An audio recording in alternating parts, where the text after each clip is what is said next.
Cloudy with a Chance of Meatballs, written by Judy Barrett. We were all sitting around the big kitchen table. It was Saturday morning, pancake morning.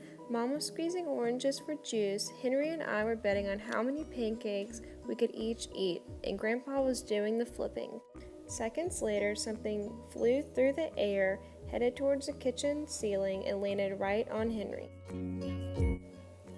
After we realized the flying object was only a pancake, we all laughed, even Grandpa. Breakfast continued quite uneventfully, and all the other pancakes landed in the pan, and all of them were eaten, even the one that landed on Henry. That night, touched off by the pancake incident at breakfast, Grandpa told us the best tall-tale bedtime story he ever told. Across an ocean, over lots of huge bumpy mountains, across 3 hot deserts and 1 smaller ocean, there lay a tiny town of Chew and Swallow. In most ways, it was very much like any other tiny town. It had a main street lined with stores, houses with trees and gardens around them, a schoolhouse, about 300 people, and some assorted cats and dogs. But there were no food stores in the town of Chew and Swallow. They didn't need any. The sky supplied all the food they could possibly want. The only thing that was really different about Chew and Swallow was its weather. It came 3 times a day, at breakfast, lunch, and dinner. Everything that everyone ate came from the sky. Whatever the weather served, that was what they ate. But it never rained rain, it never snowed snow. It never blew just wind. It rained things like soup and juice. It snowed mashed potatoes and green peas. And sometimes the wind blew in storms of hamburgers. The people could watch the weather report on the television in the morning, and they could even hear a prediction for the next day's food. When the townspeople went outside, they carried their plates, cups, glasses, forks, spoons, knives, and napkins with them. That way, they would always be prepared for any kind of weather. If there were leftovers, and there usually were, the people took them home and put them in the refrigerators in case they got hungry between meals. The menu varied. By the time they woke up in the morning, breakfast was coming down. After a brief shower of orange juice, low clouds of sunny-side-up eggs moved in, followed by pieces of toast. Butter and jelly sprinkled down for the toast, and most of the time it rained milk afterwards. For lunch one day, frankfurts already in their rolls blew in from the northwest at about 5 miles an hour. There were mustard clouds nearby. Then the wind shifted to the east and brought in baked beans. A drizzle of soda finished off the meal. Dinner one night consisted of lamb chops, becoming heavy at times with occasional ketchup.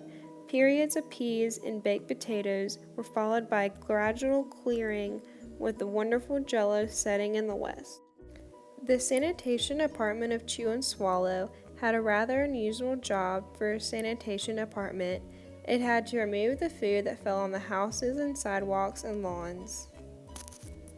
The workers cleaned up things after every meal and fed all the dogs and cats.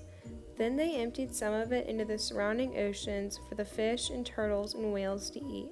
The rest of the food was put back into the earth so the soil would be richer for the people's flower gardens. Life for the townspeople was delicious until the weather took a turn for the worse.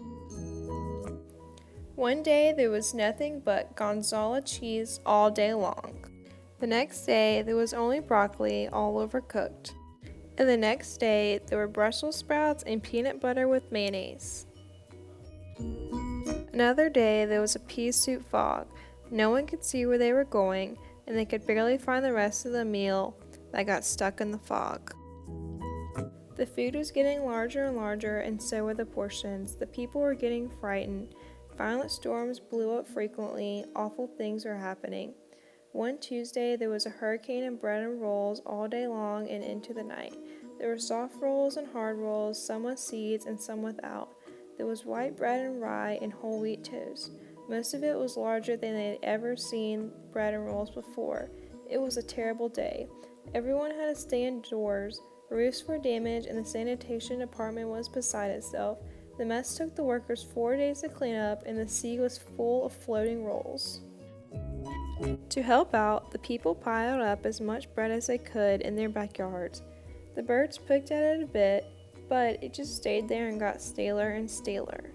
There was a storm of pancakes one morning and a downpour of maple syrup that nearly flooded the town. A huge pancake covered the school. No one could get it off because of its weight, so they had to close the school. Lunch one day brought 15-inch drifts of cream cheese and jelly sandwiches. Everyone ate themselves sick, and the day ended with a stomachache. There was an awful salt and pepper wind, accompanied by an even worse tomato tornado. People were sneezing themselves silly and running to avoid the tomatoes. The town was a mess. There were seeds and pulp everywhere. The sanitation department gave up. The job was too big. Everyone feared for their lives. They couldn't go outside most of the time. Many of the houses had been badly damaged by giant meatballs. Stores were boarded up, and there was no more school for the children. So the decision was made to abandon the town of Chew and Swallow. It was a matter of survival. The people glued together the giant pieces of stale bread sandwiched style with peanut butter, took the absolute necessities with them, and set sail on their raft for a new land. After being afloat for a week, they finally reached a small coastal town, which welcomed them. The bread had held up surprisingly well enough for them to build temporary houses for themselves out of it. The children began school again, and the adults all tried to find places for themselves in the new land. The biggest change they had to make was getting used to buying food at a supermarket. They found it odd that the food was kept on shelves, packaged in boxes, cans, and bottles.